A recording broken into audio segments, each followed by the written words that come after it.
त्रिदलं त्रिगुणाकारं त्रिनेत्रं च त्रियायुधं त्रिजन्मपापसंहारम् एकबिल्वं शिवार्पणम् त्रिशाखैः बिल्वपत्रैश्च अच्छिद्रैः कोमलैः शुभैः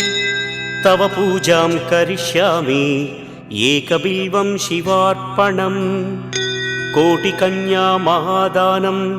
तिलपर्वतकोटयः काञ्चनं शैल त्रिदलं त्रिगुणाकारं त्रिनेत्रं च त्रियायुधं त्रिजन्मपापसंहारम् एकबिल्वं शिवार्पणम् त्रिशाखैः बिल्वपत्रैश्च अच्छिद्रैः कोमलैः शुभैः तव पूजां करिष्यामि एकबिल्वं शिवार्पणम् कोटिकन्या महादानं